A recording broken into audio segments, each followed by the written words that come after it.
Em nome do nosso presidente Marcos da Costa e do Dr. Humberto Durso, diretor do Departamento de Cultura e Eventos, nós damos as boas-vindas a todos os colegas e as colegas, agradecendo a presença para mais um ciclo de palestras do Departamento de Cultura que vem desenvolvendo ao longo desse ano e dos anos anteriores com bastante sucesso, sempre na busca do aprimoramento profissional da nossa classe.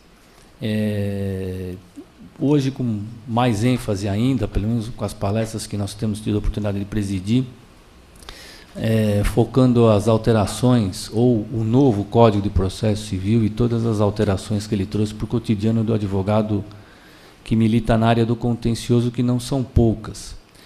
E buscando essa assimilação é que o Departamento de Cultura tem o prazer hoje de trazer o Dr. Luiz Delori, que é advogado, professor de Direito Processual, e cujas credenciais já dispostas no folder dispensam maiores comentários a respeito da sua capacidade para poder nos brindar com essas explanações.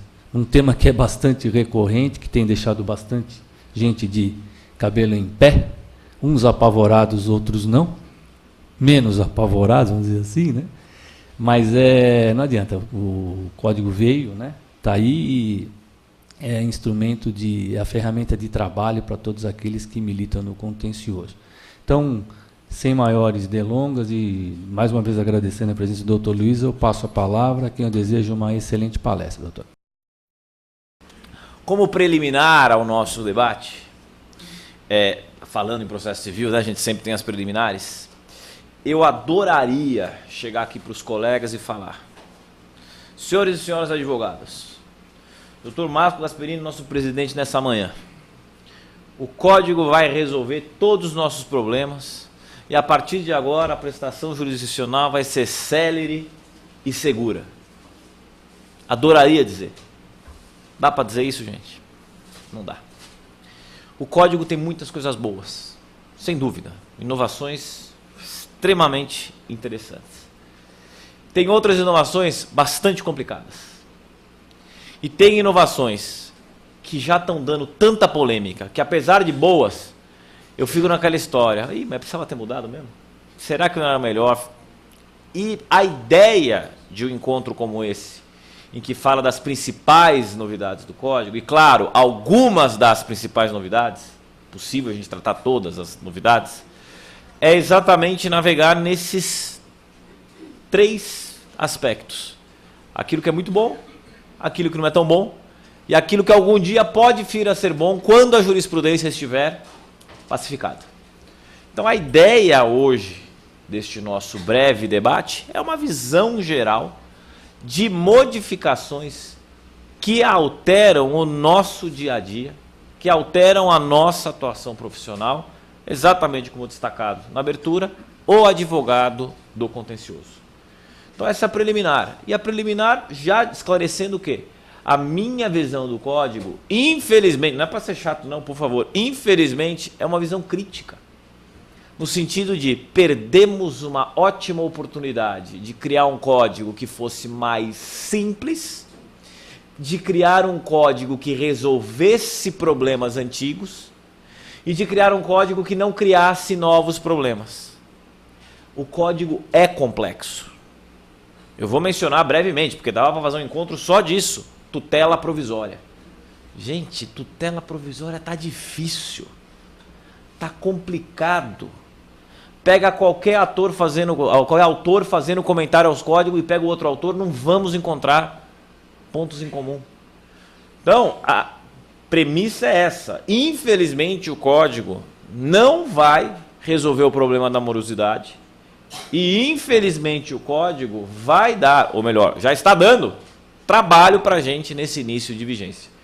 E a gente não só advogados, né? A gente sabe que a juizada também está batendo cabeça, está perdida. Então, a primeira preliminar é essa. A segunda preliminar, estou projetando aqui para os colegas, os meus endereços de rede social. Uso muito rede social para discutir processo. Tem gente que põe foto de gato, cachorro, criança, comida, pé na piscina. Não tem problema nenhum quem faz isso, por favor, não é crítica. Ao contrário, liberdade para todo mundo. Eu não. Eu uso rede social como rede processual. É 90% discutindo o novo CPC. E o 10% restante discutindo o velho CPC, o que está acontecendo aí na transição. Pronto, é processo. Então, para aqueles que quiserem, estou no Face, estou no Instagram, estou no LinkedIn, estou no Twitter, discutindo novo CPC. Por exemplo, esse evento, já conversei com os colegas aí, ficaram sabendo, porque exatamente eu coloquei e postei em rede social. Então, para quem quiser, fica aí o convite. E em cima, o primeiro, abaixo da qualificação, tem um site na internet, que é uma página que eu mantenho, delore.com, pode ser o BR também, mas o principal é delore.com, em que tem uma série de links para vídeos de palestras relativas a novo CPC e arquivos, slides, o PowerPoint, como esse que eu estou projetando. Então, quem está assistindo aqui, estiver online e quiser acompanhar os slides, é só entrar já nesse site, procurar lá arquivos e vai estar lá esse arquivo para quem quiser baixar. E esse e qualquer outro. Né? Então, acho muito bom, muito bacana a internet por isso, por ter essa possibilidade de difusão de experiências, difusão de conhecimento, troca de experiências. E recebo muito dos colegas advogados e do Brasil inteiro decisões que estão saindo de novo CPC, questões relativas ao novo código, o que ajuda, num encontro como esse, trazer a experiência de outros colegas. Então, a primeira preliminar foi falar que, infelizmente, não me parece que o código vai resolver nossos problemas, especialmente nesse momento inicial ele vai criar problema. E a segunda preliminar é fazer esse convite para quem quiser, para a gente seguir os debates depois virtualmente. E, claro, o pessoal que está nos assistindo à palestra, fica igualmente o mesmo convite para aqueles que não estão ao vivo. Antes de propriamente entrar nas 10, o código ele já começou a dar conflito antes mesmo dele entrar em vigor. E acho importante a gente destacar isso para explicar algumas coisas que a gente tem hoje em relação ao próprio Poder Judiciário e a adaptação do Poder Judiciário ao código. A data, o marco para a gente é o 16 de março de 2015, porque nessa data nós tivemos a sanção do novo CPC. E deu origem, todo mundo sabe, à Lei 13.105. Diante disso, a gente partiu para um ano de vacatio legis, em que a gente deveria ter tido a adaptação do Poder Judiciário ao Código, as novidades do Código, e que todos aqueles que atuam com o direito, os operadores do direito, também deveriam ter, claro, esse período seu de estudo. E encerrada a tramitação legislativa neste período, março de 2015. Isso é o que deveria ter sido, porque na prática não foi o que aconteceu. Os colegas sabem. Nós estávamos no ano passado, em junho de 2015, ou seja, fazendo um ano agora, 3 meses depois da sanção do Código, e o ministro Gilmar Mendes do STF, ele foi à imprensa e falou: um ano de vacácio é muito pouco para o Poder Judiciário se adaptar. E a gente precisa, portanto, de mais tempo de vacatio legis. E ele, na entrevista, falou: quem sabe mais uns 5 anos. Isso, particularmente, minha opinião, me parece que teria sido bom. Não 5 anos, mas uma vacácio maior teria sido uma boa. Porém, quando um ministro do Supremo vai à imprensa e diz: precisamos de mais vacácio, qual foi a leitura do Poder Judiciário? O Código não vai entrar em vigor já. E aí aqueles movimentos do Poder Judiciário para se adaptar ao Código, o que aconteceu? Foram suspensos. Pode ser que o Código não entre em vigor. Vamos acreditar, o ministro falando. Pode ser que o Código não entre em vigor. O que nós vamos fazer? Vamos pagar para ver. Vamos esperar. E como, já sabemos, o Código não teve a sua vacácio adiado, na hora que entrou em vigor o Código, o Judiciário estava, como ainda está, não preparado para várias das novidades. E, em julho de 2015, 3 projetos foram apresentados à Câmara dos Deputados para mudar o novo CPC que estava na vacácio. E, feita aqui menção a um link, e de novo, isso pode ser baixado depois pela internet, de um artigo no site j.info. Esse site, não sei quantos dos colegas conhecem, é um site de notícias jurídicas. E junto com outros 4 colegas, publico semanalmente, toda segunda-feira de manhã vai para o ar uma nova coluna, de breves textos a respeito do novo CPC. E ficam todos convidados a conhecer os textos. E isso é o tipo de coisa que eu posto em rede social. Por exemplo, ontem postei um texto a respeito da citação da pessoa física no porteiro no novo CPC. Isso não era permitido no velho CPC. Agora pode. Basta a entrega da citação pelo correio, o carteiro entregou para o porteiro, a citação é válida. Isso traz uma série de consequências, inclusive para o condomínio, inclusive para o porteiro, inclusive para o síndico, para o zelador e para todos os condôminos. Porque numa dessas, sumiu uma carta de citação, vai ter processo contra o condomínio. Então, por exemplo, no texto de ontem, falei disso. E toda semana tem algum colega falando disso. Então, em julho de 2015, 3 projetos foram para o Congresso. Mas nenhum desses 3 projetos estava discutindo o quê? Mais vacácio. Só que em setembro de 2015 foi apresentado outro projeto para aumentar vacácio para 3 anos. Aí que os tribunais falaram, agora acabou. Porque já tem projeto de lei dizendo para aumentar vacácio para 3 anos, esse código não entra em vigor. Ficamos na dúvida, basicamente, quase até o final do ano, começo desse ano, se o código ia ou não entrar em vigor, se essa lei ia ou não adiante. O que aconteceu? Em outubro, um outro projeto de lei, não esse dos 3 anos, aqueles dos apresentados em julho, que estão no item 2, foi aprovado na Câmara. E ele foi para o Senado, tendo sido também aprovado no Senado, dando origem em fevereiro de 2015, me lembro, foi na véspera, na sexta-feira antes do Carnaval, dando origem à Lei 13.256 de 2016. Antes do término da vacácio, o Código já teve uma alteração legislativa. Eu sei que muitos dos colegas sabem disso, mas eu acho importante alertar por quê?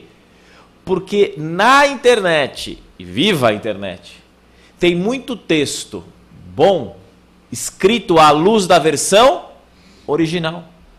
Então, o cuidado nosso na hora de estudar o código, a primeira coisa é, está atualizado de acordo com a Lei 13.256? Se não tiver atualizado, cuidado. É importantíssimo a gente ter a ciência a respeito disso. O site do Planalto tem para baixar, fazer o download, ver na tela, a lei já atualizada com todas as alterações. Isso nos facilita bastante. Mas especialmente no dia a dia, a hora que vai para o fórum alguma coisa, é importantíssimo que a gente esteja com a legislação já atualizada para essa lei 13.256. Ou seja, antes da vacácio legis terminar, antes do período de vacância terminar, nós já tivemos uma alteração do código. E senhores, colegas, sabe quantos projetos de lei tem hoje no Congresso para alterar o novo CPC? Da última vez que eu contei, mais de 35. É isso mesmo. O código entrou em vigor em março e já tem 35 projetos de lei para alterá-lo. Será que a gente vai continuar que nem era o fim do CPC 73 de uma reforma por ano? Não duvido. E algumas delas, de novo, tutela de urgência, precisa mudar logo para não trazer tanto ônus para a gente. Então, esse é o contexto inaugural de código que eu acho importante a gente ter em mente. Apesar de ter tramitado por mais de 5 anos, tinha coisa que precisava de mais cuidado e vagar na hora de mudar o código, criar um novo código. Tanto é assim que a gente já tem mais de 30 projetos tramitando para alterar o código. E aí tem esse outro texto aqui, indicado com todas os comentários a essa alteração. Ok? Dito isso, podemos ir para efetivamente as nossas alterações. E vamos lá, né? O texto, o nome que saiu foi 10 principais inovações do código. São 10 das, tá aqui, 10 das principais alterações do código. A gente poderia falar 20. Se tivesse o dobro do tempo, a gente falava 20 das principais alterações. Poderíamos falar 30 das principais alterações.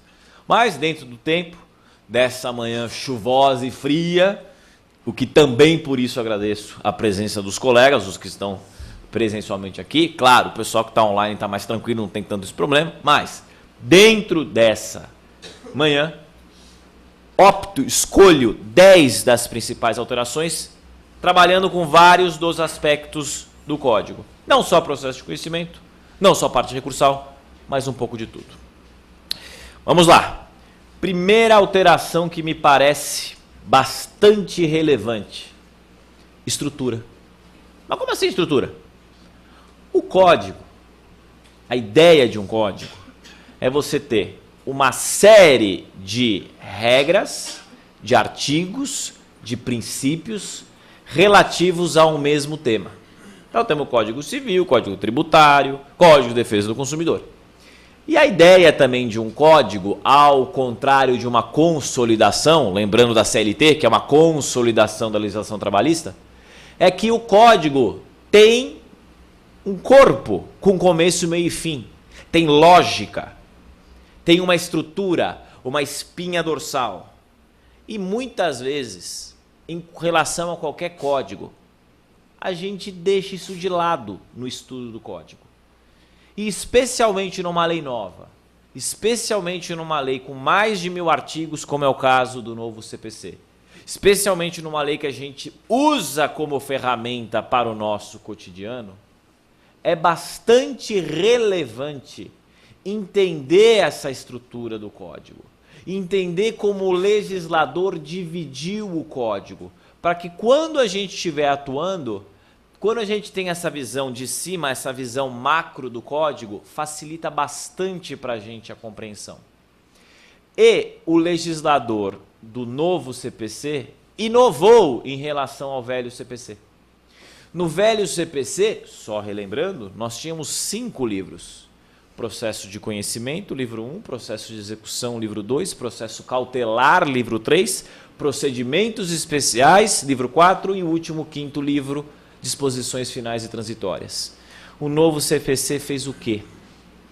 Tal qual o Código Civil, criou uma parte geral e uma parte especial. E na parte geral, dividiu em 6 livros. E repito, a sugestão a todos os colegas, se ainda não fizeram isso, é analisar o código não a partir dos artigos em si, mas a partir dos títulos. Porque cada uma das partes tem os seus livros, e cada um dos seus livros tem os seus capítulos, as suas seções, os seus títulos, as suas subseções. E para a gente entender a lógica do código, me parece o mais interessante fazer a leitura inicial desses títulos, sem os artigos. Na internet, na página do Planalto, fica um pouco mais difícil, porque você precisa ir um por um. Vários dos códigos, não todos, mas vários dos códigos impressos, a gente tem logo no início exatamente essa divisão, este índice inaugural, o que facilita bastante, na minha visão, a compreensão do código. Tá, mas o que eu tenho na parte geral? Aquilo que se aplica a todos os processos, todos os procedimentos e, além, legislação extravagante. O que tiver previsto na parte geral, eu vou usar para o processo de conhecimento, eu vou usar para o processo de execução, eu vou usar para o procedimento comum, eu vou usar para os procedimentos especiais previstos no Código de Processo Civil e fora do Código de Processo Civil. Ou seja, é bastante relevante. Como o nome diz, é uma parte geral, que se aplica a tudo. E ela é dividida em 6 livros. Livro 1, Normas Processuais Civis. Leia-se Princípios Processuais. Livro 2, Função Jurisdicional. Por exemplo, as questões relativas à competência estão aí. Livro 3, Sujeitos do Processo. Litisconsórcio, intervenção de terceiros, está tudo aí. Livro 4, Atos Processuais, nulidades, prazos, a parte de prazo mudou bastante. Livro 5, Tutela Provisória. Livro 6, Formação e Suspensão do Processo. Ok? E aí vem a parte especial, dividida em 3 livros. Livro 1, processo de conhecimento, como era no código anterior, e cumprimento de sentença. Livro 2, processo de execução, de título executivo extrajudicial, porque se for título judicial, cumprimento de sentença. E livro 3, processo nos tribunais e meios de impugnação. Leia-se recursos. Ok? Ah, eu quero trabalhar com recurso, preciso fazer um agravo de instrumento. Pronto. Onde estarão as regras relativas a todos os requisitos de admissibilidade e regulamentação específica do agravo de instrumento? Livro 3 da parte especial. Na hora de pesquisar, de me encontrar no código, facilita. Aí alguém podia perguntar, mas cadê o livro 3 do Código Antigo, do processo cautelar? Pois é, morreu. Como o processo não existe mais, o legislador suprimiu e colocou aonde? Na parte geral. Onde? Olha lá o livro 5 da tutela provisória. Isso nos mostra o quê? Que eu não vou usar mais um processo cautelar separado do processo de conhecimento ou do processo de execução. Onde, como eu vou pedir a urgência?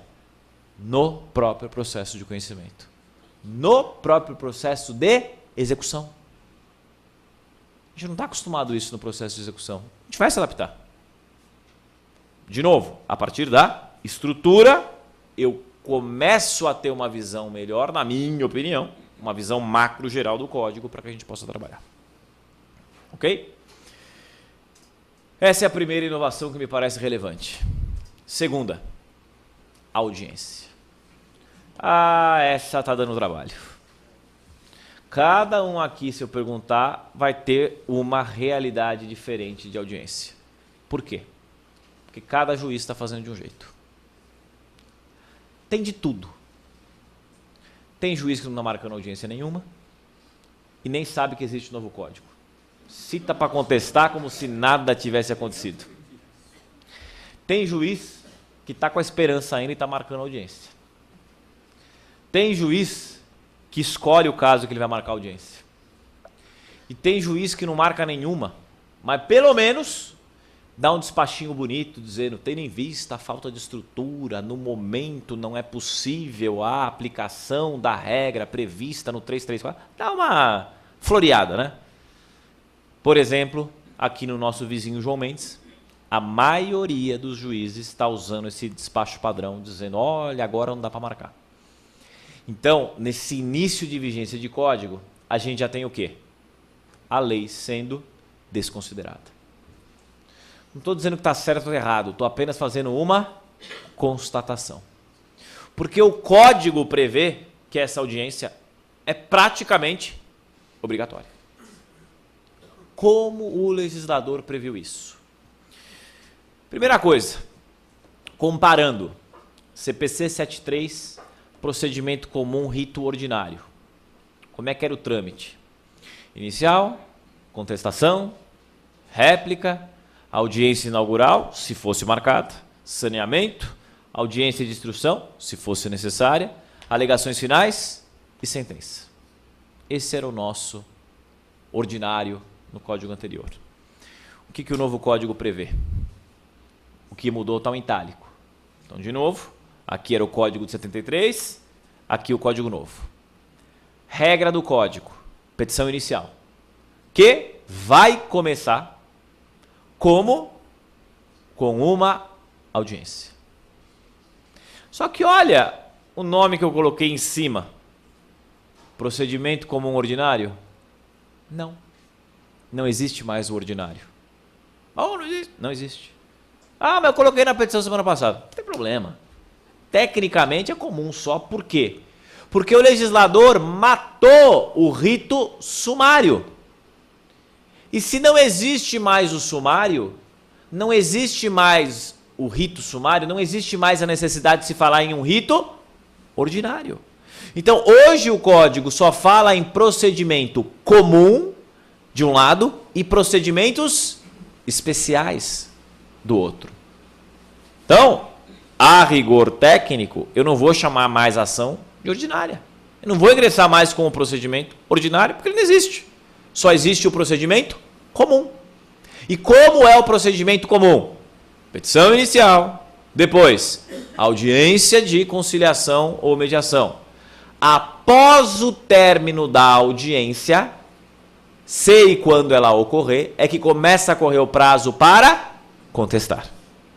E nós temos novas preliminares que antes eram peças apartadas e agora foram para preliminar de contestação.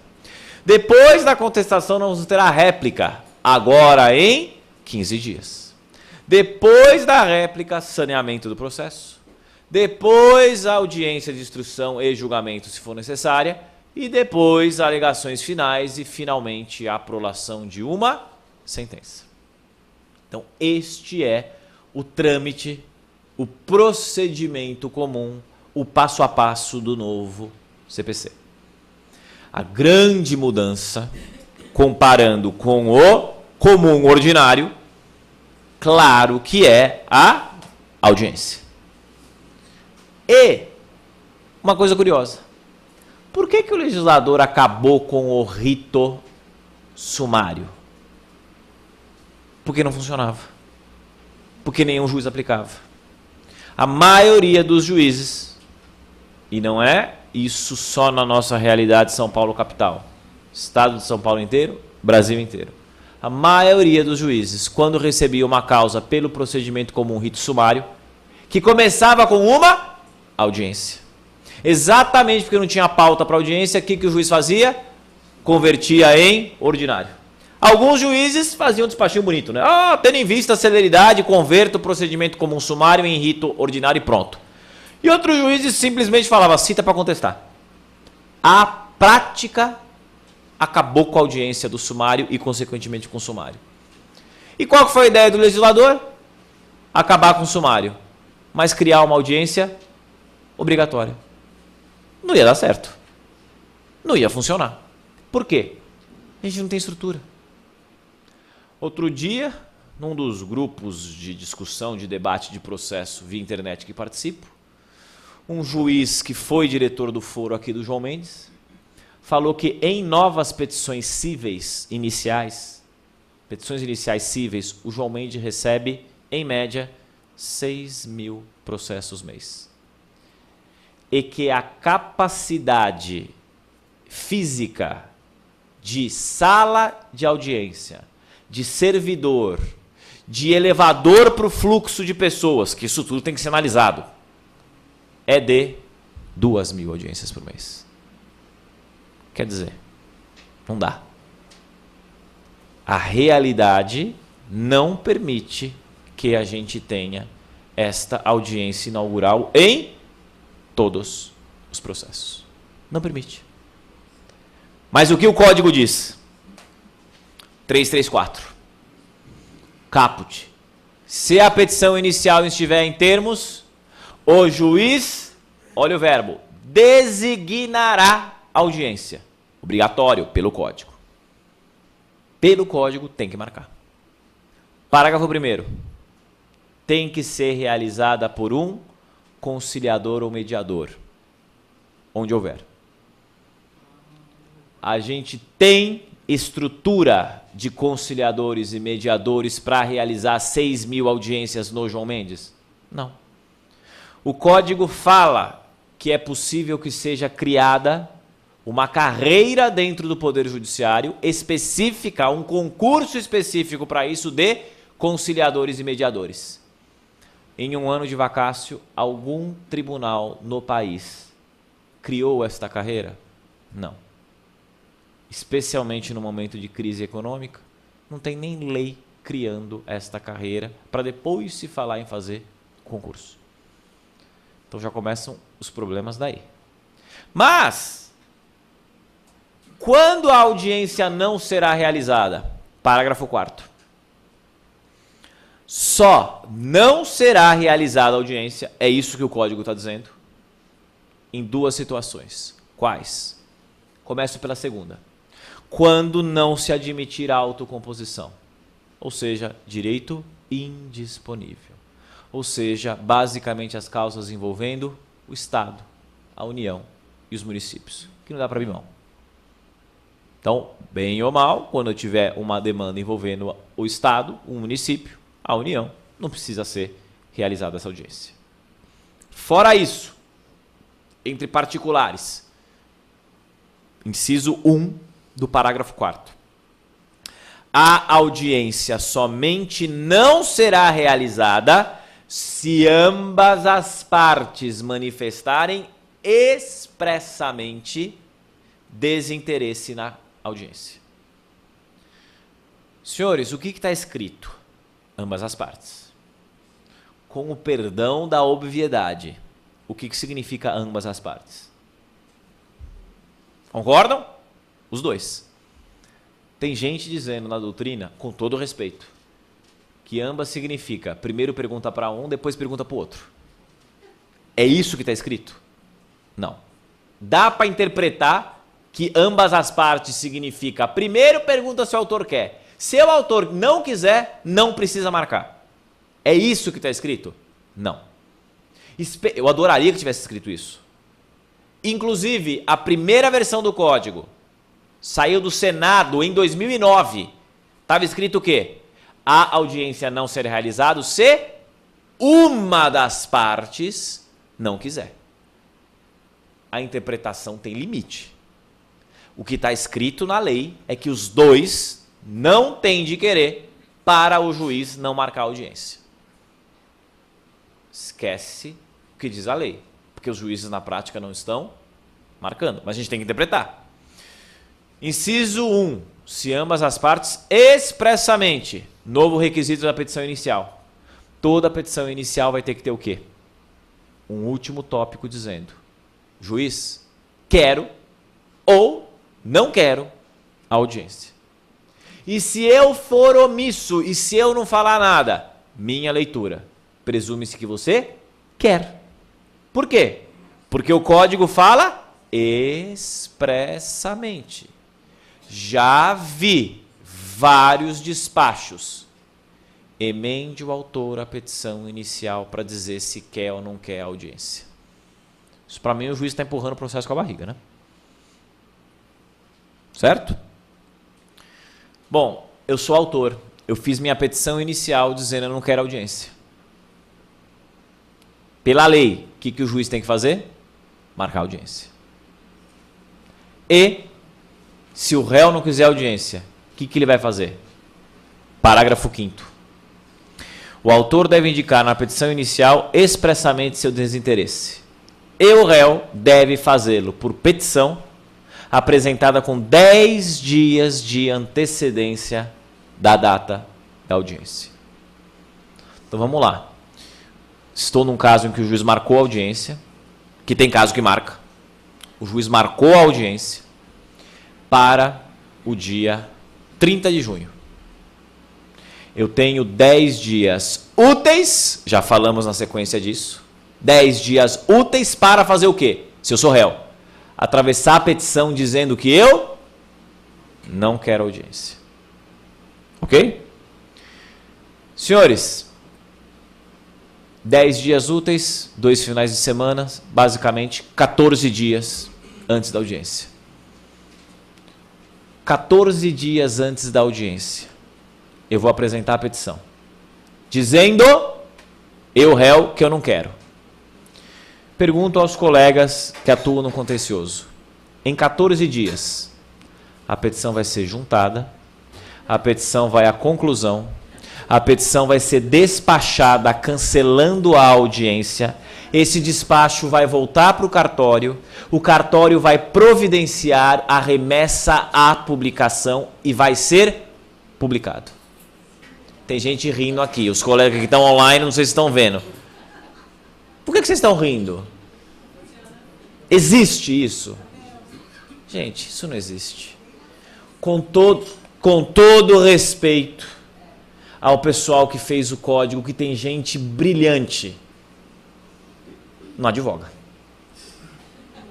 Não advoga. Será que entrou no fórum já? Fica dando parecer e nenhuma crítica dá parecer. Adoraria que todos nós aqui só dessemos parecer e ganhássemos muito bem por isso. Só que a realidade esquece. Vamos falar a verdade, se em 14 dias juntou, já é para soltar foguete. Gente, tô falando com quem atua na prática.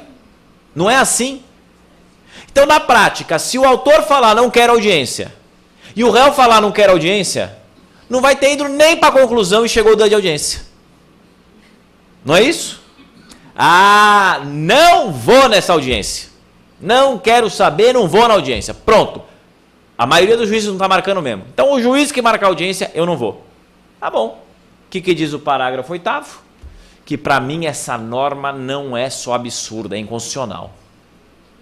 Parágrafo 8º. O não comparecimento injustificado do autor ou do réu à audiência é ato atentatório à dignidade da justiça e é sancionado com multa de até 2% do valor da causa ou vantagem econômica revertida para o Estado. Ah, que é isso, gente? Ah, este é um código democrático. O CPC 73 não tem nenhum dispositivo tão autoritário como esse. Compareça à audiência sob pena de multa. Que é isso? Vá fazer conciliação sob pena de multa? É inconstitucional. Viola isonomia, viola liberdade, viola princípio da... o que vocês quiserem. Viola tudo e mais um pouco. Claro, enquanto não for declarado inconstitucional, eu viro para o cliente e falo: você quer pagar a multa se você não for?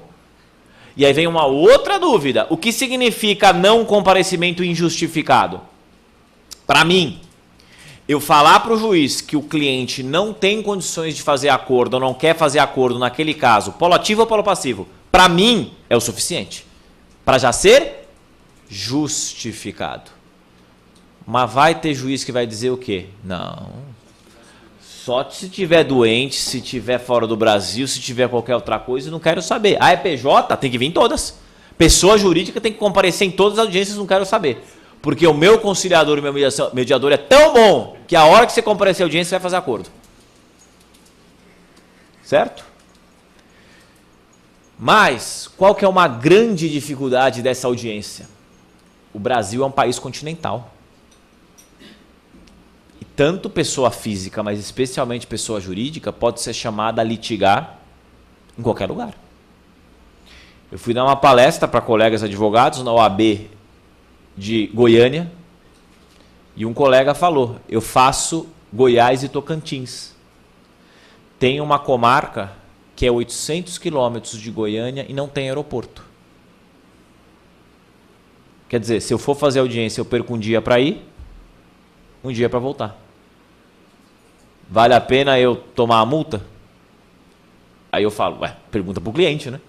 Você vai ter que tirar pessoa jurídica, vai ter que tirar um preposto da PJ e vai ter que perder um advogado para ir e voltar e fazer essa audiência. Extremamente complicado.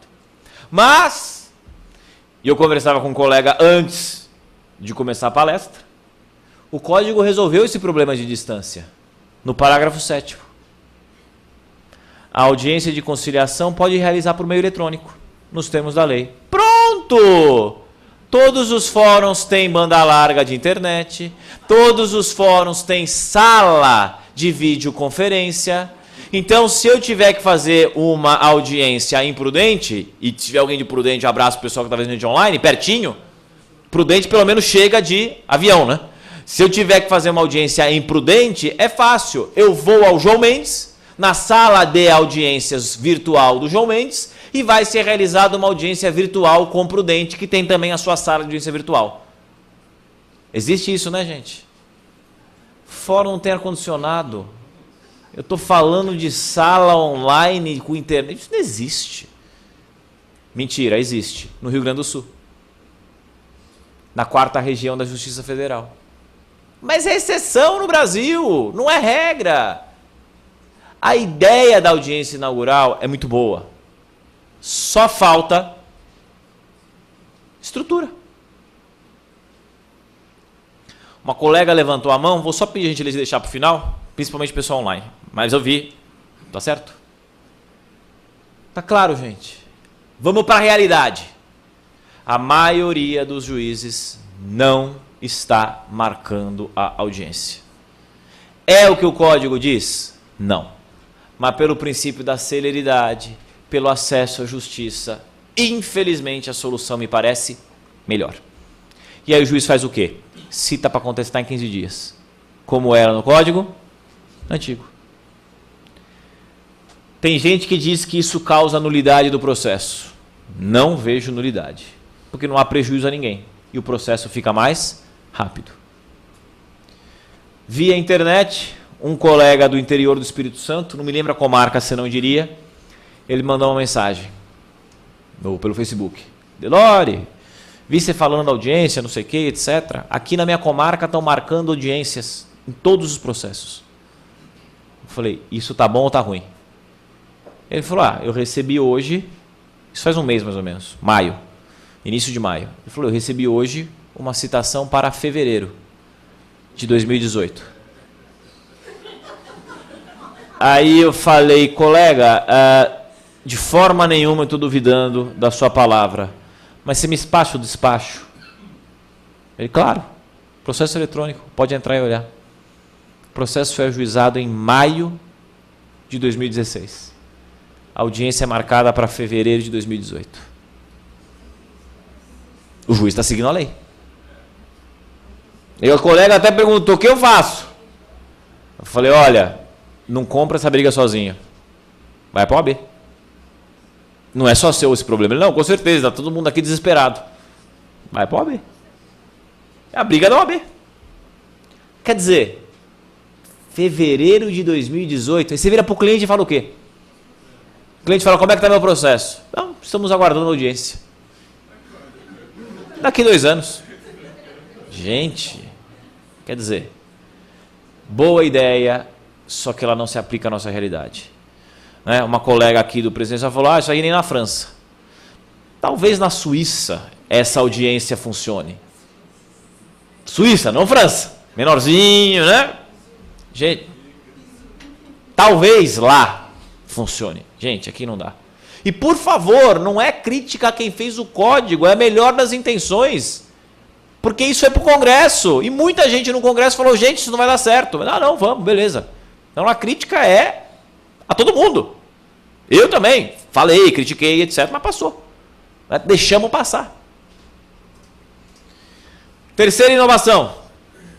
Carga dinâmica do ônus da prova. Pô, o nome é bonito, hein? Teoria dinâmica do ônus da prova, carga dinâmica do ônus da prova, ônus dinâmico da prova. Vocês vão encontrar todas essas variações. Dinâmico no sentido de contrário a estático. Então essa é a ideia para entender o que é essa novidade. E tem uma historinha curiosa para essa novidade. E qual que é a historinha curiosa dessa novidade? Quem desenvolveu a teoria foi um autor argentino. Década de 70, mais ou menos. E é um desembargador. Contemporâneo, está adjudicando ainda. E esse desembargador vira e mexe, está no Brasil fazendo palestra. A gente no Brasil achou super bacana. E começou a falar da teoria dele antes da mudança do código. E mesmo antes da mudança do código, tinha muito autor brasileiro defendendo essa carga dinâmica do ônus da prova. E aí outro dia participei de um congresso aqui em São Paulo, no Mackenzie, com um professor argentino, que não gosta dessa teoria. E ele falou, gente, a teoria não é aceita na Argentina. E vocês estão fazendo o quê? Incorporando ao CPC brasileiro. Então quer dizer, os argentinos não aceitaram a teoria e a gente importou dizendo que ela é bacana. O que é isso? E outra, dependendo do lado que o senhor e que a senhora atua, você vai gostar. Dependendo de onde você atua, você vai achar bacana essa teoria da carga dinâmica. Primeiro, o que é a carga estática? 373 caput. O ônus da prova incumbe ao autor para o fato constitutivo do seu direito, ao réu para o fato impeditivo, modificativo e extintivo. Isso já existia no código anterior, era o 333. Exatamente igual. E é o famoso quem alega a prova. Se o autor alegar que o réu estava dirigindo em alta velocidade, o ônus da prova de que o réu estava dirigindo e estava em alta velocidade é dele, autor. Se o réu falar, o autor, ao invés de na hora que abriu o semáforo foi para frente, engatou errado a ré e foi para trás e bateu, compete ao réu provar isso. Se o autor fala, você me deve, compete ao autor comprovar que existe a dívida. Se o réu fala, já paguei, compete ao réu provar que pagou. Beleza. O que é a teoria da carga dinâmica, do ônus dinâmico da prova? Parágrafo 1º. Nos casos previstos em lei. Quais são os casos previstos em lei? Consumidor, trabalhista. Ou, não é.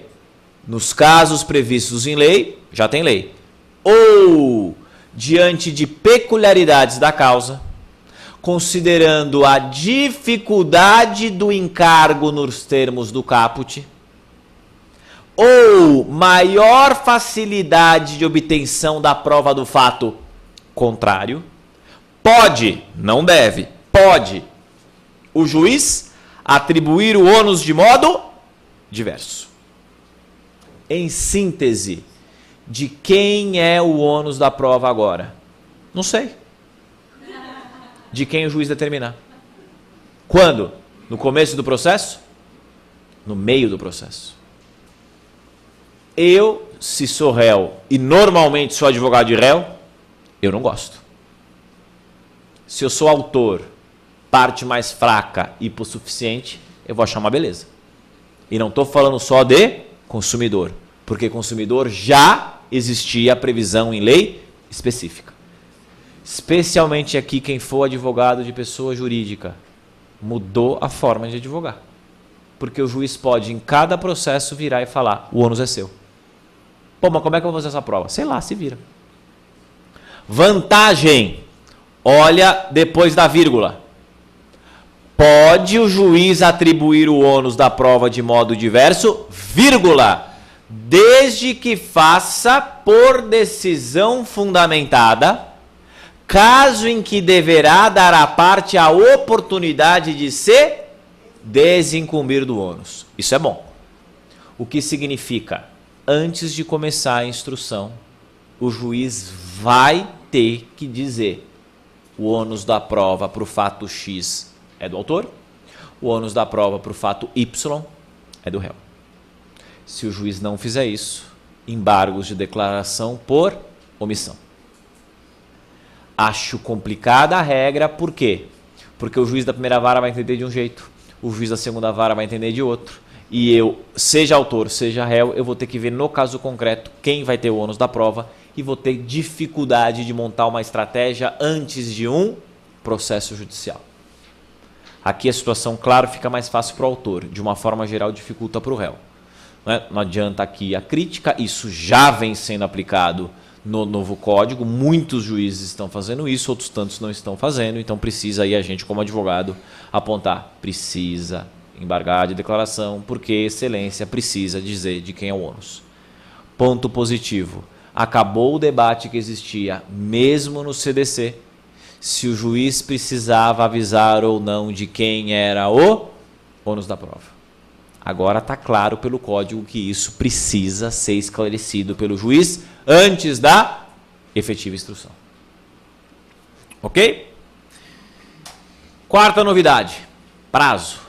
Oh, essa é uma maravilha do novo CPC. Ganhamos final de semana, ganhamos feriado.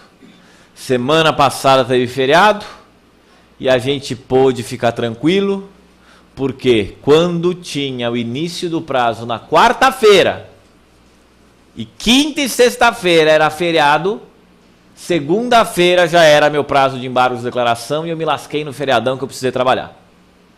Concordo. Maravilha da contagem de prazos em dias úteis, em termos. Tá bom, Delora, mas como você é chato com o código, nem isso. Aí tô vendo que é ranzinza e não crítica. Pô, da audiência até concordo, ônus da prova beleza, mas o prazo é uma beleza pra gente advogado. Pois é, adoraria dizer que sim. Já existem várias polêmicas se determinados prazos são em dias úteis ou dias corridos. Por quê? O que diz o 219?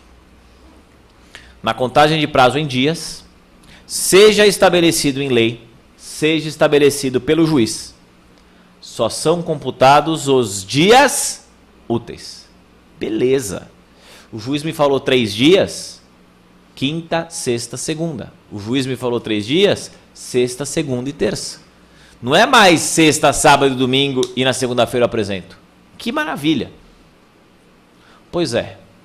Mas tem um parágrafo único que vai dizer o seguinte: o disposto neste artigo aplica-se somente aos prazos processuais.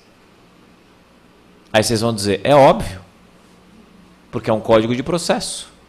E ele não pode regular o direito penal. Ele não pode regular o direito civil. Só que esse artigo, a ideia dele é boa.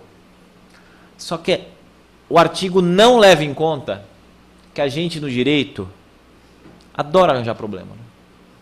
Adora criar divergência e polêmica.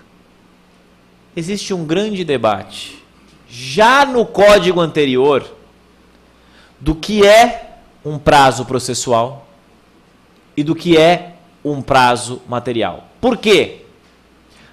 O que são atos processuais e o que são atos materiais? Pagamento. É processual ou material? Tem uma baita dúvida. Tem gente que diz que é processual porque é feito dentro do processo. Tem gente que diz que é material porque envolve uma situação que acontece fora do processo. Você tirar o dinheiro do bolso e depositar numa, ainda que seja uma conta judicial, você está fazendo algo fora do processo. Isso é importante porque toda regra processual que muda honorários advocatícios, isso nos interessa, é processual ou material. Por que a relevância de ser processual ou material? Se for processual, aplica-se aos processos em curso. Se for material, só se aplica aos novos processos. Saber se o prazo é material ou processual não é algo simples. É algo polêmico e que tem divergência. E aí começam as polêmicas. Quais são e quais não são os prazos processuais? Para fins de contagem de prazo em dias úteis. Mais uma indicação de artigo desse site J, refletindo a respeito disso. Prazo prescricional. Prescrição é regulada no direito civil, no Código Civil. Prazos prescricionais são prazos materiais. Beleza. E mandado de segurança? 120 dias. Úteis ocorridos. Pronto, está aí a dúvida. Ah, é um prazo decadencial. Então, se eu estou falando de prazo prescricional e decadencial, eu estou falando em dias corridos. Ah, mas é um prazo para ingressar em juízo. Isso é prazo processual ou isso é prazo material? Pronto, está feita a dúvida. E para deixar os senhores bem confortáveis, esse texto de cima, ele defende que o MS é em dias corridos. E o texto de baixo defende que é em dias úteis. Pronto. Dos 5 colegas que escrevem junto comigo, não escrevi nenhum dos dois. Dos 5 colegas que escrevem comigo, tem divergência. E isso reflete a doutrina. Aí vem o outro lado. No processo do nosso cliente. Eu vou arriscar? Eu vou ser conservador. Então, gente, por cautela, 120 dias corridos. Concordam? E se eu tenho lei específica dizendo que é prazo em dia corrido? Aí é lei especial. A 11.419, a lei do processo eletrônico. Ela diz que se o advogado não entra no sistema, depois de X dias que a publicação foi disponibilizada no sistema, começa a correr o prazo para ele cumprir. E começa a correr o prazo em dias corridos. Da intimação tácita da lei 11.419, nós temos o quê? Contagem de prazos em dias corridos. Poxa, lei específica. Mas isso até menos, porque a gente recebe pelo Diário Oficial, no Estado de São Paulo, em regra, é isso, então tá tranquilo. Esse, para mim, é o pior problema. Pagamento no cumprimento de sentença e na execução. Ah, esse é complicado. Artigo 523. O antigo 475J. Condenado o réu em quantia certa. o executado será intimado a pagar o débito em 15 dias, sob pena de multa de 10%. Senhores, senhoras, 15 dias úteis ocorridos. 829. Execução de título extrajudicial. O executado será citado para pagar em 3 dias, contado da citação. Dias úteis ocorridos. Eu não tenho dúvida que são dias úteis, porque é um prazo dentro do processo judicial e que tem uma série de consequências processuais. A multa de 10% do cumprimento de sentença é processual. Se não pagar em 3 dias, honorários de 10% na execução, possibilidade de penhora na execução. Eu não tenho dúvida, pouco importa o que eu acho, porque tem um monte de juiz dizendo que estes 2 prazos são de direito material, porque envolvem pagamento que é realizado fora do processo. E se são prazos de direito material, o que diz o 219, parágrafo único, só se aplica a contagem em dias úteis quando for prazo processual. Isso é terrível. Isso é extremamente difícil e complexo. E, preocupado com isso, escrevi um texto, está aqui de novo o link, falando dessa situação. E fui pesquisar na doutrina. Pesquisei 8 autores. Está 3-2. E os outros 3 não entraram na bola dividida. E está 3-2 para quem? Pô, não importa, 3-2 já está pesado, né? Já está difícil. Está 3-2 dizendo que é o prazo em dias úteis. Só que um dos 2 que estão dizendo que é prazo em dias corridos é desembargador aqui no TJ. Quando ele for julgar, professor Shimura, né, grande desembargador, processualista, professor de Direito Processual da PUC, ele era do Ministério Público, foi para o TJ pelo 5º do MP. Professor Shimura, desembargador, vai julgar sim, claro, ele escreveu, ele entende, ele acredita sim. Ele diz que este prazo é em dias corridos e não úteis. E o que eu estou propondo nesse texto? Que poucos juízes estão fazendo, mas o que eu estou propondo nesse texto? Que o juiz esclareça no despacho inaugural, quando ele fala cite-se para pagar, que ele diga em 3 dias úteis ou em 3 dias corridos. A maioria dos juízes não está fazendo. E os senhores como executados, o que é o mais seguro para o cliente? Dias corridos. Poxa, já estava gostando tanto da lei nova, já não vou poder aplicar. Pois é, esse é o ponto. Esse é o ponto. Vamos além? O juiz fala alguma obrigação de fazer para o réu. Réu, cumpra essa obrigação de fazer. Tira o nome do devedor do Serasa em 5 dias. Úteis ou corridos? A mesma discussão. Para mim sempre são úteis. Só que se já existe esse debate, tudo que for obrigação de fazer, obrigação de pagar, até que o STJ decida, o que é o mais seguro para a gente? Contar em dias corridos. Veja, até que o STJ decida. Semana que vem o STJ decide isso, né? Vai demorar quanto tempo para o STJ decidir isso? 3 anos? 5 anos? Até lá, cautela. Mas não acabou.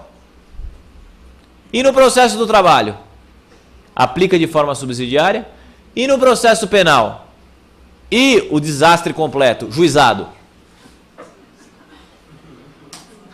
De novo, indicação de texto para os colegas. CLT tem regra de contagem de prazo em dias corridos. Aplica o CPC de forma subsidiária ou aplica a CLT? O TST editou a Instrução Normativa 39 de 2016. Adorei isso. O que o TST fez? Reunião administrativa, portas fechadas. Podia ser porta aberta, né? Mas reunião administrativa. Falou, ó, tem uma polêmica aí, tem um novo código. Tem um monte de coisa que eu não sei se aplica ou não se aplica no processo do trabalho. O que vocês acham? Fizeram votação entre os ministros. E essa instrução normativa, que se acha fácil na internet, ela diz o quê? Dentre outros, estes artigos se aplicam, do CPC, se aplicam à Justiça do Trabalho. E tem lá uma relação. Artigo 3º. Dentre outros, artigo 2º. Dentre outros, não se aplicam à Justiça do Trabalho os seguintes artigos. Ótimo, é um indicativo do que o TST está dizendo. Para que o jurisdicionado, para que a parte saiba o que aplica ou não aplica. Aí o que fez a Associação dos Magistrados Trabalhistas? Entrou com uma DIN contra essa resolução. Dizendo que quer ter a liberdade de decidir, não está obrigado, está vinculado ao tribunal. Ah, gente, não dá. E essa instrução normativa, artigo 2º, inciso 3, diz o quê? Que não se aplica ao processo do trabalho o artigo 219. Beleza. CLT, dias corridos.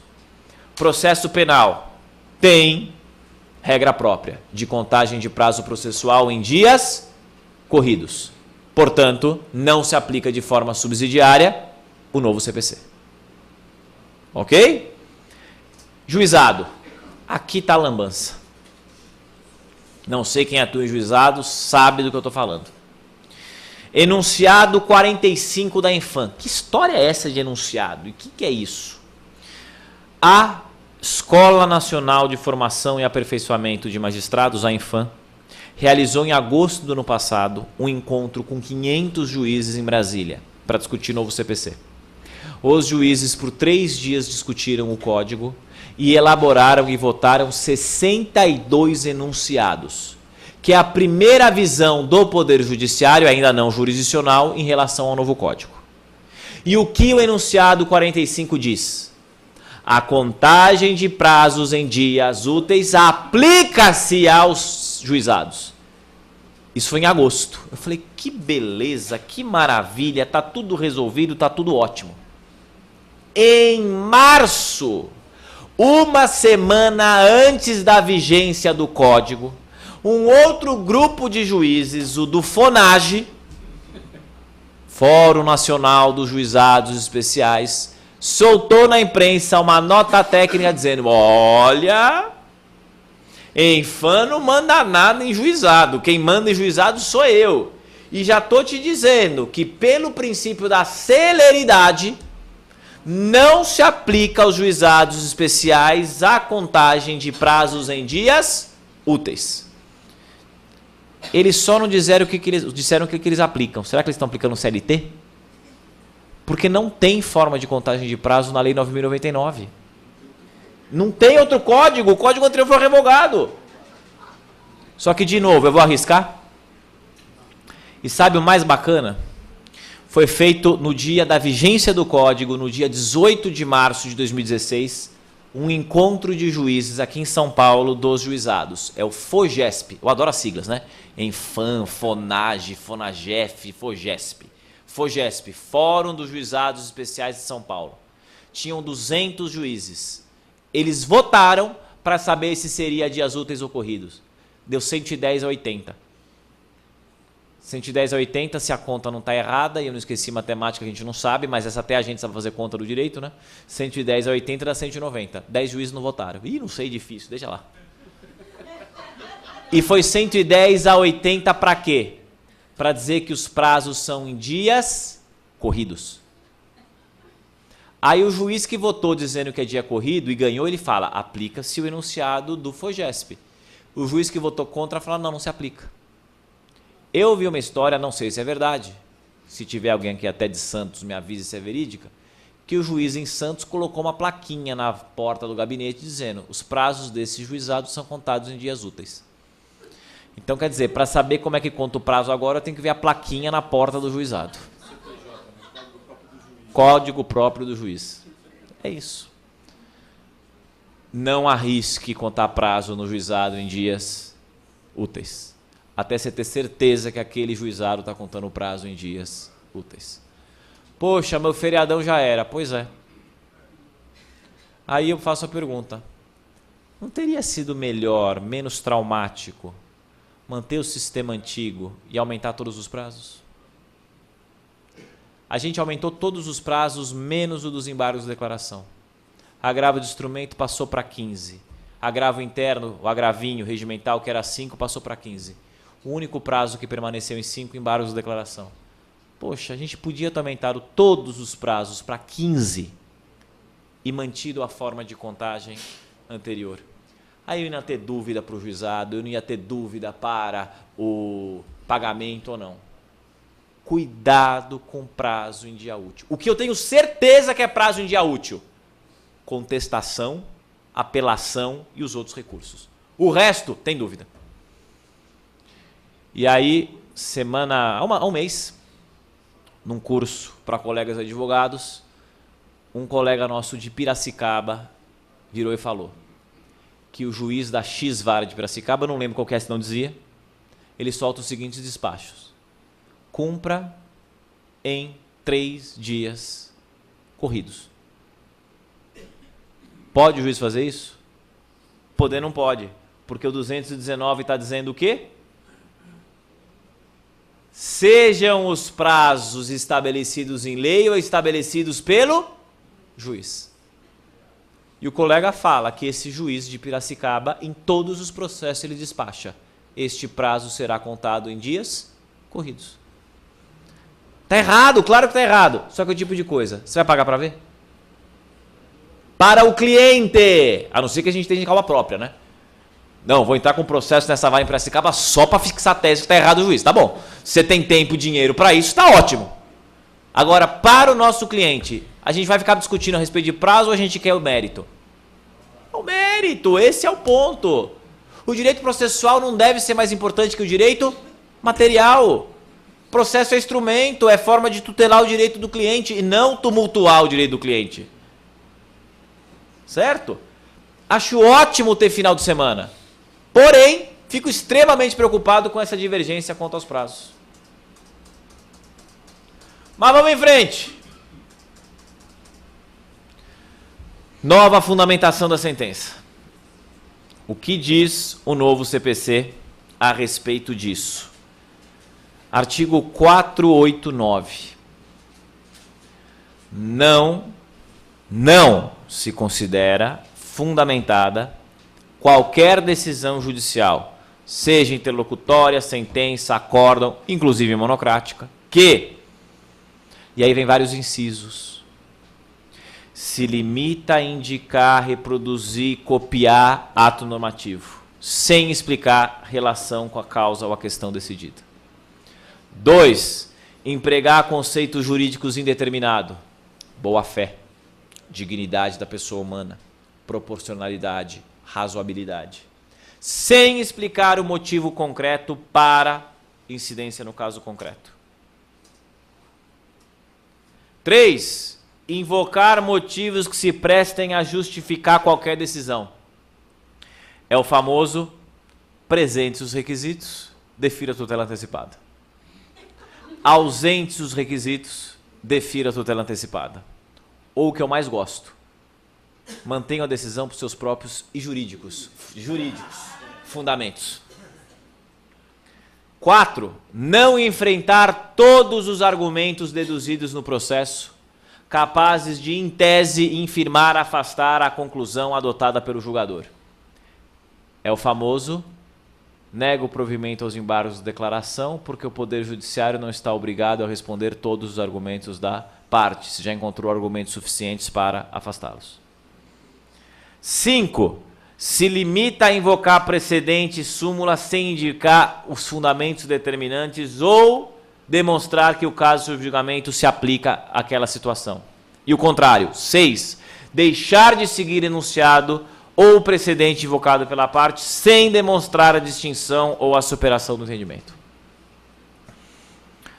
Senhores, o que esse artigo está dizendo? Que não pode ter mais modelo de sentença. Eu acho o artigo ótimo em alguns momentos e péssimo em outros momentos. Por quê?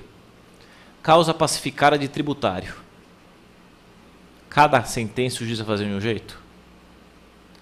Causa básica de inscrição indevida e dano moral a favor do consumidor. Quer dizer que o juiz vai ter que agora fazer uma sentença analisando cada um dos trocentos argumentos que o réu só para protelar vai utilizar? Aqui a gente vê o código como dentro dele, ele tem algumas divergências. Em certos momentos, o código, ele quer o julgamento de massa.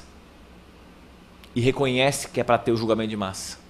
E diz, fixou o precedente, segue tudo. Em outros momentos, como esse 489, o código é mais o quê? Processo artesanal. Do escritório boutique, em que cada caso é um caso. Dentro do mesmo código você tem o tratamento da massa e o tratamento do artesanal. E a gente está no meio do caminho.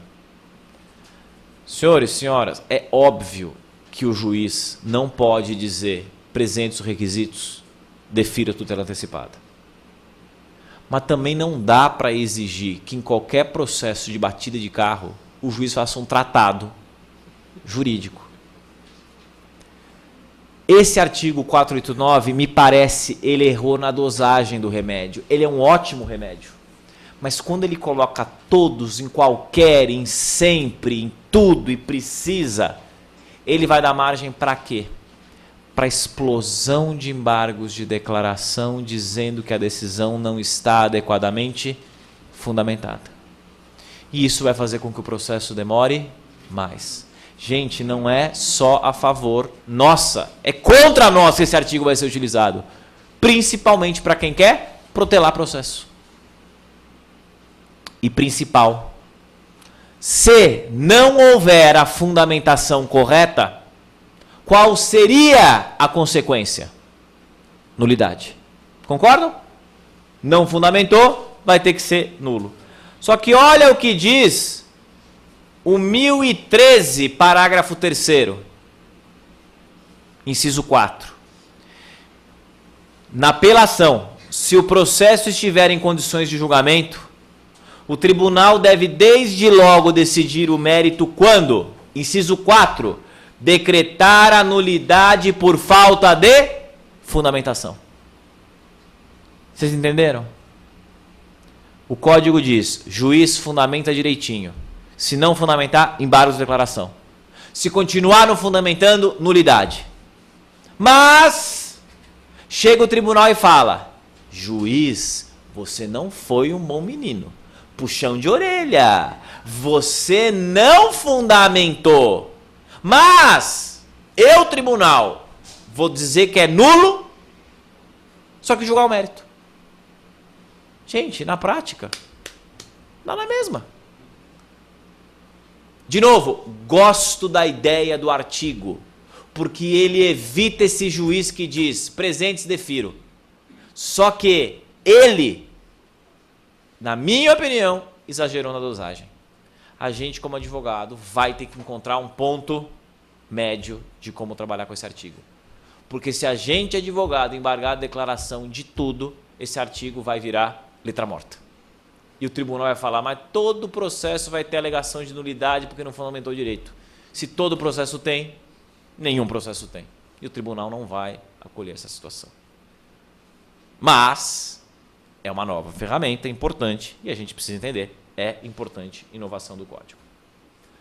Honorários recursais. Oi, isso é bacana. Falando em honorários, a gente tá dormindo, acorda, né? O artigo 85 do novo CPC, perdão, trata dos honorários. Ele tem 19 parágrafos. É o maior artigo do código. No código de 73 era o artigo 20, tinha 4. Então a gente pulou de 4 parágrafos para 19. Artigo 85, parágrafo 11. O tribunal, ao julgar recurso, majorará os honorários advocatícios fixados anteriormente, levando em conta o trabalho adicional realizado pelo advogado no grau recursal. O advogado não apresentou contrarrazões. O advogado não apresentou memoriais no tribunal. O advogado não sustentou oral. Vai ter majoração de honorários? Vai. Mas vai ser em uma quantia, em tese, menor. Por que isso? A ideia, claro, é desestimular recurso protelatório. Claro. E, em contrapartida, dá os honorários para o advogado, o que está ótimo. A primeira pergunta é, até quando? Qual é o teto? O tribunal vai majorar os honorários, levando em conta o trabalho adicional, sendo vedado, no cômputo geral, ultrapassar os limites do parágrafo 2º. O que é o limite do parágrafo 2º? 20%. O que é isso? Primeiro grau, sentença, 10%. Apelei, perdi a apelação, 15%. Recurso especial, perdi, 20%. Recurso extraordinário, perdi, 20%. Teto, 20%. Não pode ir além de 20%. Ah, mas eu entrei com 30 recursos. Chegou no teto de 20%, não pode ir além. Foi o critério da lei. Tá ótimo. Acho bom, porque não imagina, 40%, 50% de honorários. Tem que ter um balizamento. Vem a pergunta que eu fiz agora há pouco. Isso se aplica aos processos em curso? A apelação sua, do seu cliente, que foi interposta no Código de 73 e vai ser julgada no novo CPC, ela já vai ter a majoração de honorários? Se eu falo que esta regra é de direito processual, o novo processo se aplica a todos os casos em curso. Se eu digo que é uma regra de direito material, porque envolve dinheiro, pagamento, ela só vai ser aplicada às apelações e aos recursos que forem interpostos após a vigência do Código. Deu para entender a polêmica, gente? Como é que a jurisprudência está? Tem de tudo. Tem juiz que não aplica sucumbência recursal, desembargador, né? Que não aplica sucumbência recursal. Tem juiz que aplica. E tem desembargador, que talvez seja mais interessante, ele faz o seguinte, já vi publicação assim: diga o apelante se permanece interesse no julgamento da causa, tendo em vista o artigo 85.11. O que o desembargador está dizendo? Eu vou aplicar. E se você não quiser, desista da sua apelação.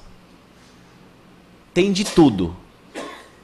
O STJ, em enunciados administrativos, está com a tendência, não foi expresso, mas está com a tendência de dizer que os honorários sucumbenciais recursais vão ser aplicados só para as novas apelações. Está muito ainda difuso, não dá para cravar nada, mas é um ponto que os colegas têm que levar em consideração. Para quê? Minha sugestão, mandar uma cartinha para todos os clientes, para que o cliente não alegue desconhecimento e responsabilidade nossa. Manda para todos. Entrou em vigor o novo CPC, sua apelação está pendente. Saiba que existe o risco de, caso a apelação seja negado o provimento, ter uma majoração da sua parte de honorários. Pronto. Manda uma carta com AR, e-mail com aviso de leitura e pronto. Para ninguém depois chegar e falar: o advogado não me avisou e não sei o que absurdo, onde já se viu isso? Cautela com o nosso cliente. Primeira pergunta, qual o teto? Resposta, 20%. Segunda pergunta, todos os recursos? Claro que vai dar polêmica, né? Porque o código não foi expresso. Mas, olha a primeira locução. O tribunal. E não o juiz. Portanto, vem a sentença. 10% de honorários. A gente embarga essa declaração, que é recurso. Pode o juiz aumentar os honorários sucumbenciais recursais nos embargos de declaração? Não. Porque está dito o tribunal. Não vi nenhum caso até agora de juiz aumentando honorários nos embargos. Vai ter, né? Vai ter um juiz que vai dizer: ah, embargou, fiquei ofendido. Pronto, aplico. Se eu não posso aplicar embargos de declaração em primeiro grau, por uma questão de isonomia, eu não posso aplicar no tribunal. Então, a princípio, está excluído os embargos de declaração. Segunda pergunta. Agravo de instrumento. A resposta vai ser, em regra, não. Por quê? Volta. Majorará os honorários fixados anteriormente. O juiz deu uma antecipação de tutela. Se ele deu antecipação de tutela, ele fixou honorários? Não. Se eu agravo do instrumento, vai ter como fixar honorários? Não. Só que o novo código permite, em alguns casos, o fatiamento do pedido. Eu peço dano moral e dano material, o juiz julga primeiro o dano moral e depois o material. Esse é o 356, o chamado julgamento antecipado parcial. Neste caso, o juiz vai, em decisão interlocutória, falar, condeno a pagar 10 mil, honorários de 10%. Qual vai ser o recurso cabível dessa decisão? Agravo.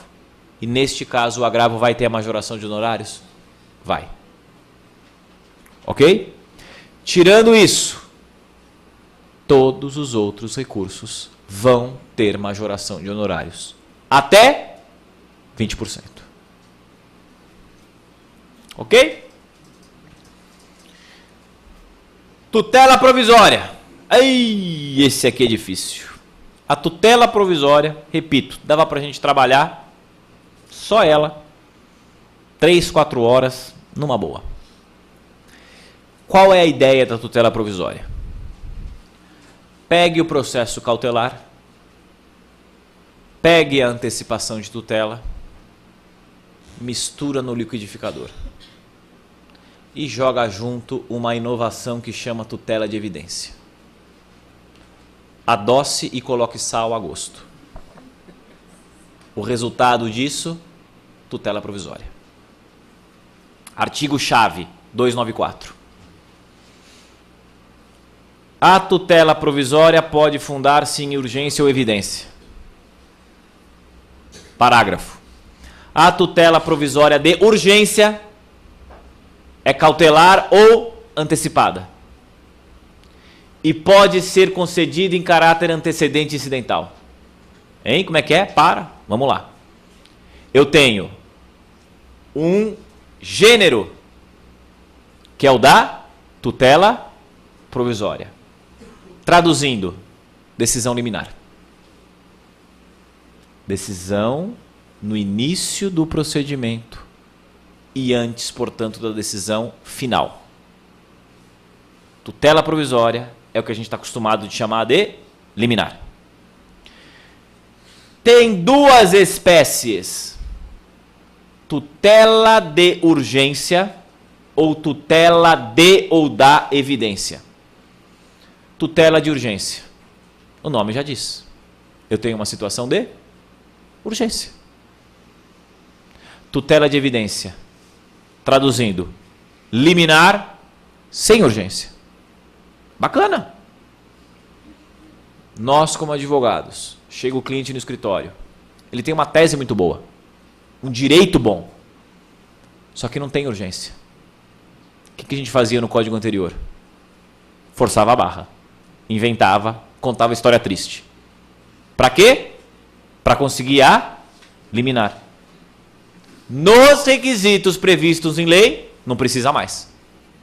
Porque a gente tem a figura de uma tutela fundada no direito evidente. É esse o nome, evidência. Quando eu tenho uma tese boa na jurisprudência consolidada dos tribunais, seja por súmula, seja por julgamento de repetitivo, não sou eu o autor que vou sofrer com a demora do processo, vai ser o réu, porque eu consigo uma liminar sem que haja o requisito urgência. Ah, mas eu tenho requisito urgência no caso concreto. Ótimo, peça a sua tutela de urgência. O meu cliente só tem o bom argumento sem a situação de urgência. Ótimo, vamos ver se a gente consegue encaixar em um dos 4 requisitos, numa das 4 hipóteses, para que a tutela de evidência seja concedida. É uma novidade para nós. É mudar o nosso raciocínio, que a liminar não mais apenas vem com a urgência. Gosto da inovação. E Nos termos do parágrafo único, a tutela de urgência se subdivide em cautelar e antecipada. Olha o nome que fica grande para colocar na petição se a gente for colocar nome e sobrenome. Tutela provisória de urgência cautelar. Tutela provisória de urgência antecipada. Mas volta para o parágrafo único. Parte final. A tutela de urgência pode ser concedida em caráter antecedente ou incidental. O que é isso? Lei antecedente como a cautelar preparatória do código anterior, em que você entra antes do pedido principal. E lei incidental como a medida incidental do processo anterior, em que já existe o processo entre as partes e você só atravessa uma petição no meio do processo e pede a medida de urgência. Tá claro? Eu gosto da incidental. Eu não preciso mais entrar com uma petição inicial nova. Não preciso recolher custas, não preciso dar valor da causa, não precisa de citação, não precisa de contestação. O processo está tramitando. Direito de família, está tramitando. Marido e mulher numa boa, está beleza. A separação, o divórcio está andando de forma razoável. No meio do caminho surge um problema com filho, com guarda, com o que for. O que a gente faz? Atravessa uma petição e fala, juiz, tutela de urgência provisória, tutela provisória de urgência incidental. Busca a apreensão da criança. Pronto, no meio do processo. Simples, gosto. O problema está quando eu tiver que entrar com a tutela antes. Como é que eu vou chamar isso? Eu vou dar o nome completo. Tutela provisória de urgência antecipada antecedente. Chato, hein? No português não parece que é repetição, fala em antecipada e antecedente? Mas não é. Porque o antecedente ou incidental é o momento do processo que você quer. Antes de formular o pedido principal, eu chamo de antecedente. Já depois que o processo tramita, eu chamo de incidental.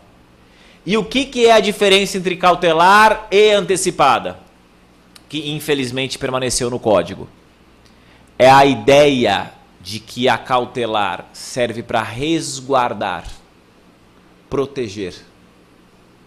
E a antecipada serve para satisfazer. Se eu quero uma medida de urgência para resguardar o direito, resguardar o objeto do litígio até o final, eu uso a cautelar. Se eu quero já a satisfação, eu uso a antecipada. Mas é muito difícil na prática separar as duas. Porque o que eu acho que é cautelar, o juiz pode achar que é antecipada.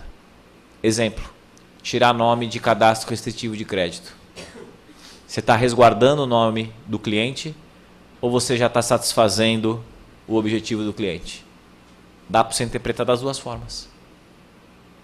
Esse é o problema para mim do código. Ele tem um procedimento para tutela cautelar, um procedimento para tutela antecipada antecedente, com forma de tramitação distinta. O importante para os colegas, no momento, que aqui é uma visão geral, entender que a tutela de evidência não tem urgência. E dentro da tutela de urgência, separar o que é cautelar do que é satisfazer. E aí usar a medida com base nessa forma. Mas na advocacia nossa, como não é um processo separado, é uma importante modificação. Inciso 8. Indo para a conclusão. Inova o código falando que passa a ser possível no Brasil a penhora de salário. Tem gente que acha ótimo, tem gente que acha péssimo. O Brasil era um dos únicos países ocidentais, falo dos únicos porque não conheço todos, porque todos que já vi e já li, todos os países admitem penhora de salário. O Brasil, então, era um dos únicos países que não permitia zero penhora de salário, de nada. A gente tem dois artigos, dois incisos importantes no artigo 833. Inciso 4 e 10. 833.4. Tudo que for salário, ou nome próximo de salário, ou ideia de salário, é impenhorável. Inciso 10. Caderneta de poupança até 40 salários também é empenhorável. Proteção do devedor. Exceção, parágrafo 2º do novo Código do artigo 833. O disposto no 4 e no 10, salário e poupança, não se aplica para hipótese de penhora para pagamento de prestação alimentícia. Isso aqui não tem novidade. Vírgula, independentemente da origem. Isso é novidade. Os nossos honorários advocatícios são alimentares. Podemos, então, a partir de agora, pedir penhora de salário de quem não paga honorários advocatícios? Sim. A jurisprudência do STJ vai entender dessa forma? Espero que sim. É o papel da OAB brigar por isso, claro. Então, pense no seu caso. Você ganhou honorários advocatícios sucumbenciais. A parte contrária fala, não tenho condições de pagar, não tenho patrimônio. Peça a penhora do salário dele. Peça a penhora da pensão. Ah, mas não vai poder. O judiciário vai decidir. O que está escrito? Independentemente da origem. Ou seja, se os honorários advocatícios são verba alimentar, eu posso penhorar salário para isso. Ok? Vírgula. Bem como, independentemente de ser verba alimentar ou não, importantes as excedentes a 50 salários mínimos mensais. Poxa, 50 salário mínimo por mês, quem ganha? Realmente é uma minoria. Óbvio que não vai servir para a massa dos casos, mas é um começo. É a primeira previsão legislativa brasileira admitindo penhora de salário. Eu sou favorável. Nas próximas reformas, quem sabe não baixe para chegar a um valor que talvez seja adequado. 50 me parece muito. Lembrando, salários mínimos nacionais, não estaduais. Que São Paulo tem um salário mínimo maior do que o nacional. Mas, o que a gente pode pensar também, e no mês que tiver 13º? E no mês que tiver participação nos lucros? E no mês que eventualmente a parte tiver bônus? Então, é uma nova forma de o advogado do exequente, quando o réu tem salário, tentar chegar para receber. E mais uma vez, uma sugestão de texto para os colegas, trabalhando exatamente essas questões de salário, de 13º, se é o bruto ou o líquido para você considerar os 50 salários mínimos, coisas que a lei não traz, e isso vai trazer uma série de reflexões para nós. 9. Vinculação de precedente. Para mim, a mais importante alteração do Código. E eu gosto dela. Tem gente dizendo que é inconstitucional, tem gente dizendo que isso não poderia ser feito em lei ordinária, precisaria de a Constituição alterar, não me parece. Me parece que é um artigo, uma dupla de artigos, que se for bem aplicada, ela vai mudar a nossa forma de prestação jurisdicional. São 2 artigos, artigo 926 e 927. Os tribunais devem uniformizar sua jurisprudência e mantê-la estável, íntegra e coerente. É quase um pedido, pelo amor de Deus, tribunais, para de ficar mudando a jurisprudência toda semana. Hoje já é melhor do que há 5 anos. E com o novo código tende, não imediatamente, mas tende a melhorar. Qual talvez seja um dos maiores problemas da prestação jurisdicional brasileira? A gente não tem jurisprudência de tribunal. A gente não fala o STJ decidiu, o STF decidiu. A gente fala aquela composição do STJ decidiu. Porque a hora que muda um ministro, aposenta o outro, o que acontece? Chega o novo ministro e a jurisprudência flutua.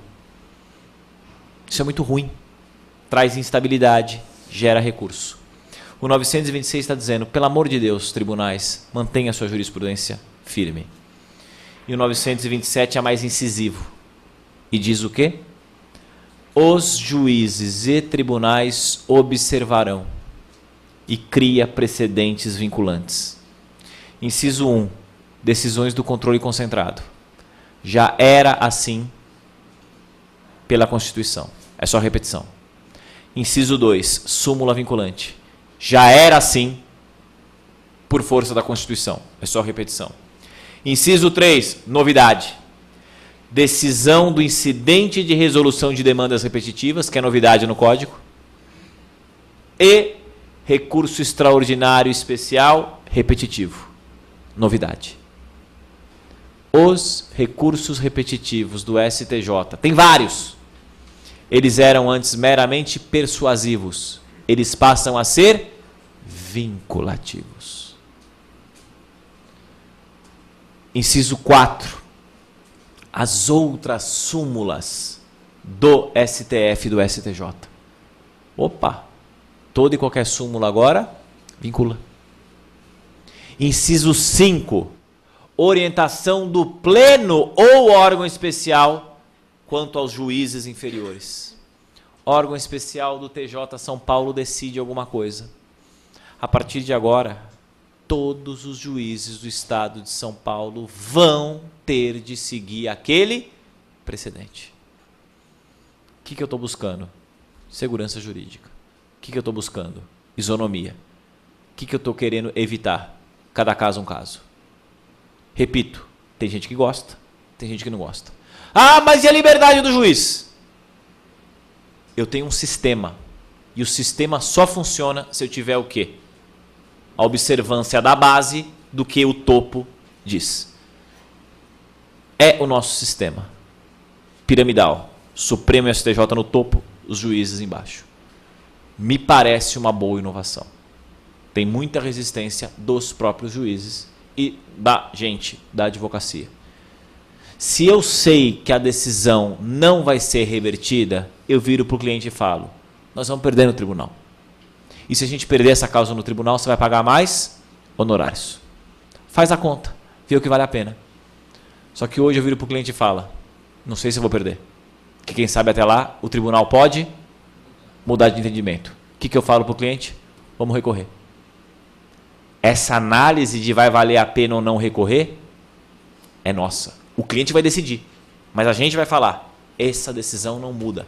Hoje eu não tenho essa segurança. A partir do novo código, espera-se que tenha. E a grande pergunta é, vai pegar? Os juízes e desembargadores vão adotar o que diz 926/27? Temos que esperar um pouquinho para avaliar. Ok? E para encerrar, 2 recursos que foram extintos. Quais 2 recursos foram extintos? O artigo 994 traz para a gente 9 recursos. O princípio da taxatividade, só é recurso que está previsto em lei.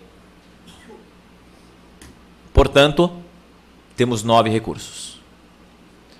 Apelação, agravo de instrumento, agravo interno, que era o antigo agravo regimental. Embargos de declaração, recurso ordinário, especial e extraordinário. Agravo em recurso especial, que é o agravo de decisão denegatória de RESP-RE. E embargos de divergência só em Brasília. O que foi extinto? Agravo retido. Eu não tenho mais o agravo retido. O que eu faço então? Quando vier uma decisão interlocutória da qual não caiba agravo de instrumento, e agora é um rol bem menor do cabimento do agravo de instrumento, eu não preciso imediatamente entrar com agravo retido, porque ele deixou de existir. Eu não vou ter, portanto, a preclusão. Eu vou ter o quê?